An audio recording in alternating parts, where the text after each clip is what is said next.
Assalamualaikum warahmatullahi wabarakatuh. Halo semuanya, kembali lagi bersama saya, Rifki Fadila. Di video ini, saya akan membahas tentang device manager, disk management, dan pemartisian hard disk. Duduk poin saja, kita langsung ke TKP.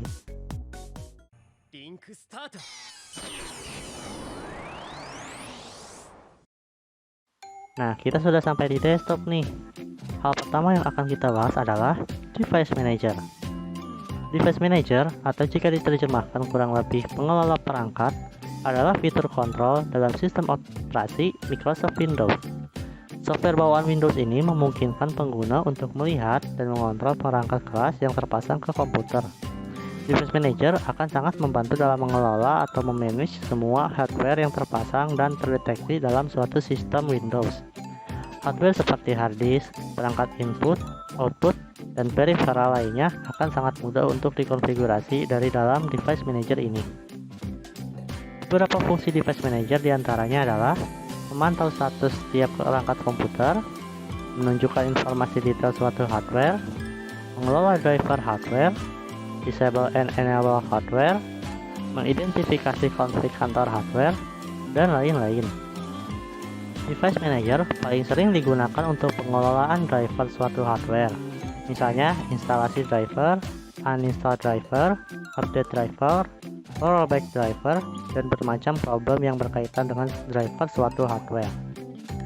Nah, selanjutnya saya akan jelaskan isi atau bagian dari device manager.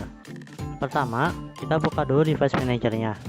Cara paling umum dan biasa digunakan untuk membuka device manager di Windows 10 adalah dengan mengklik kanan pada logo Windows, lalu pilih device manager. Nah, sudah terbuka ya. Ini tampilan umum device manager. Kita maximize saja. Di sini kita bisa lihat ada 4 menu di menu bar.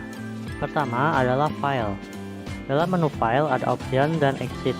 Options akan mengarahkan kita ke disk cleanup device manager yang akan menghapus log files yang tersimpan. Sedangkan exit tentu saja untuk keluar dari device manager. Selanjutnya ada menu action. Di dalam menu ini akan muncul pilihan help yang akan mengarahkan kita ke browser. Biasanya nanti akan berisi informasi dan tentuan tentang device manager. Tetapi jika kita telah memilih perangkat di device manager, nantinya menu ini akan menampilkan pilihan baru sama seperti saat kita klik kanan pada perangkat. Contohnya, saat kita klik desktop ini, akan muncul scan for hardware change. Kita klik kanan pada desktop juga. Tuh, kan sama ya. Ada scan for hardware change. Scan for hardware change fungsinya seperti merefresh device manager atau mengecek pembaruan atau perubahan hardware di device manager. Lalu ada legacy hardware, fungsinya untuk menambah driver hardware secara manual. Device and printer, ini akan mengarahkan kita ke pengaturan device and printer di control manager. Nah, saat kita klik pada bagian perangkat yang ada dalam desktop, maka akan muncul pilihan yang sama, ditambah dengan pilihan properties yang fungsinya memberikan deskripsi hardware tersebut. Lalu jika kita klik hardware yang ada di dalam audio ini, akan ada pilihan update driver, disable, dan uninstall device. Update berfungsi untuk memperbarui versi driver device. Disable berfungsi untuk mematikan atau menonaktifkan device. Uninstall berfungsi untuk mencopot pemasangan device dari sistem. Isi propertiesnya juga berbeda dengan sebelumnya. Ada 4 tab diantaranya. General untuk menampilkan status device, driver untuk menampilkan deskripsi dan status driver. Ada juga pilihan seperti update driver, disable, dan uninstall device seperti di menu action yang tadi. Nah, dari menu action, kita move on ke menu view. Menu ini berfungsi untuk mengatur tampilan UI antar user dan device manager. 5 menu pertama berfungsi untuk mengatur ulang tampilan device dan resource berdasarkan tipe device atau resource, connection untuk device atau resource yang saling terhubung, dan container yaitu perangkat fisik yang pernah terhubung ke komputer. Pilihan show hidden device untuk menampilkan device yang tersembunyi atau disembunyikan, dan customize untuk mengatur tampilan sesuai apa yang ingin kita tampilkan atau tidak tampilkan. Menu terakhir adalah help. Menu ini paling umum di setiap software. Fungsinya untuk memberi informasi dan bantuan kepada user. Selanjutnya, di bawah menu bar ada standar toolbar. terdapat back dan forward, show or hide console tree, help, show or hide action pane, dan scan for hardware change. Untuk isi device manager sendiri, saya akan ulas sedikit untuk bagian device by type. Untuk desktop ini adalah nama komputer. Dalam bagian ini terdapat beberapa device atau hardware yang terpasang pada komputer ini. Ada audio inputs dan outputs, yaitu hardware yang berkaitan dengan audio masukan dan keluaran pada komputer. Jika bagian ini di-expand lagi, akan muncul device yang terhubung, terpasang, atau sedang digunakan dalam komputer ini. Berlaku ke semua hardware di bawahnya. Nah, ini list device yang terhubung dengan laptop saya. Baterai, yaitu baterai atau hardware yang memberi daya pada laptop. Bluetooth, nah ini perangkat yang terhubung dengan Bluetooth laptop. Lalu kameras atau kamera, yaitu driver atau device kamera yang terhubung dengan laptop ini. Lalu ada komputer, yaitu driver komputer yang sedang digunakan di laptop ini. Nah, ini drivernya. Lalu ada disk drive, yaitu hardware penyimpanan di laptop ini. Di sini ada SSD dan HDD atau hard disk. Lalu ada display adapter, yaitu perangkat yang menampilkan gambar visual pada laptop. Lalu ada firmware, human interface device, yang mengganti konektor PS2 dengan driver USB generic untuk menghubungkan perangkat input atau output. Lalu ada IDE ATA/ATAPI controllers, sistem paralel antarmuka asinkron antara sistem microprocessor host dan perangkat IDE standar. Imaging device untuk mengelola gambar dalam komputer. Intel Dynamic Platform and Thermal Framework. Mesh and other pointing device, yaitu perangkat yang memanipulasi kursor pada laptop. Lalu ada monitor, perangkat yang menampilkan gambar pada laptop. Lalu ada network adapters, perangkat internal untuk menghubungkan komputer dengan jaringan. Other devices, ports, print quiz atau daftar antri cetak pada laptop. Prosesor, yaitu prosesor yang digunakan di laptop ini. Software components, software device, sound, video, dan game controllers, yaitu perangkat input yang digunakan untuk bermain video game. Storage controllers adalah perangkat yang mengontrol lorik penyimpanan. System devices itu perangkat yang ada pada sistem board. Universal Serial Bus Controllers, perangkat ini menghubungkan perangkat periferal seperti kamera digital, mouse, keyboard, dan lain-lain. Nah, itu dia sedikit pembahasan tentang device manager. Selanjutnya, kita pergi ke pembahasan disk management. Nah, kita udah balik lagi nih ke desktop. Sebelum masuk ke disk management, saya akan menjelaskan sedikit tentang disk management. Disk management merupakan tool bawaan Windows yang berfungsi untuk mengelola disk penyimpanan pada komputer. Biasanya digunakan untuk membuat dan memformat partisi pada hard disk. Selain itu juga, kita bisa menggunakan disk management untuk memperkecil dan memperluas ukuran partisi, mengubah huruf drive pada partisi, menentukan huruf drive pada partisi, dan membuat attach dan detach VHD atau virtual hard disk.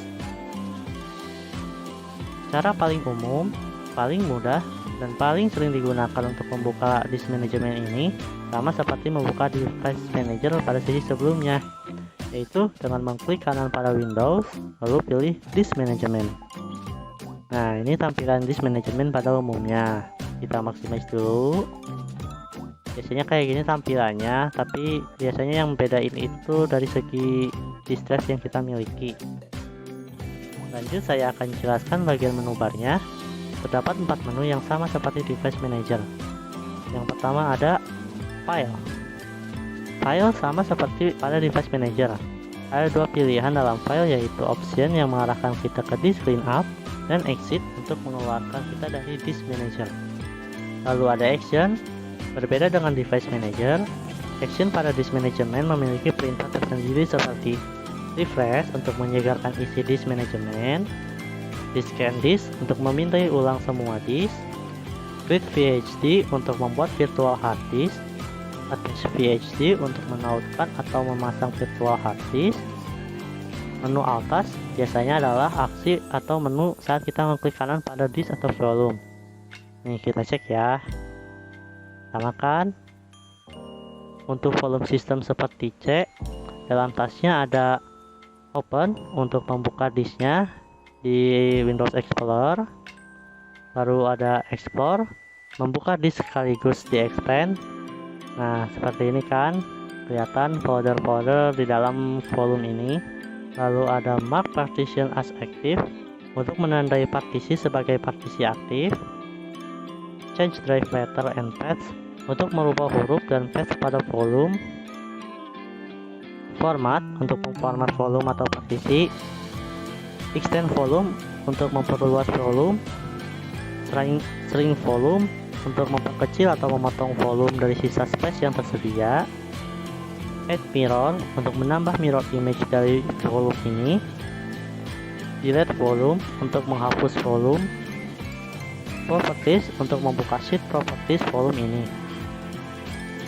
Sedangkan untuk volume selain volume system, isinya sama, cuman ada yang beda, yaitu reactive volume untuk mengaktifkan ulang volume yang di disable. Kalau volume C kan tidak bisa di disable ya. Nah, lalu menu ketiga ada view. Fungsinya sama pada view di device manager, yaitu untuk mengatur tampilan seperti top. Top itu di bagian atas nih. Yang ini ada pengaturan untuk mau nampilin apa sih di sini. Ada disk list untuk menampilkan daftar disk saja seperti ini. Volume list untuk menampilkan volume dan detailnya seperti ini. Graphical view, tampilan grafik dari disk list seperti ini. Untuk bagian bottom, bagian bawahnya nih, isinya sama seperti top, tapi ada tambahan hidden untuk memilih tidak menampilkan apapun di sini. Setting akan mengarahkan kita pada pengaturan appearance dan scaling untuk mengatur warna, pattern, dan scale setting untuk graphical view. Drive pad akan menampilkan drive pad pada volume tersebut jika ada. Dan customize untuk mengatur apa saja sih yang ingin dan tidak ingin ditampilkan di disk management. Lalu yang terakhir ada help. Sama seperti device manager, menu umum ini fungsinya untuk memberi informasi dan bantuan kepada user. Di standar toolbar terdapat menu yang sama pula seperti yang ada di device manager. Bedanya ada di refresh, delete, properties, open, export, dan settings yang sudah dijelaskan fungsinya tadi. Di bagian ini kita sebut saja bagian top sesuai menu view tadi. Ditampilkan daftar volume yang ada di laptop ini. Ada juga tab-tab yang menampilkan nama bagian yang juga berfungsi untuk mensortir sesuai bagian yang diklik. Tab tersebut antara lain volume, yaitu nama volume dan huruf pada drive-nya atau drive letternya. Layout, yaitu jenis layout disknya. Di sini simple semua ya. Lalu ada type, yaitu jenis disknya apakah basic disk atau dynamic disk. File system adalah jenis atau versi sistem berkasnya. Status sebagai informasi kesehatan disk.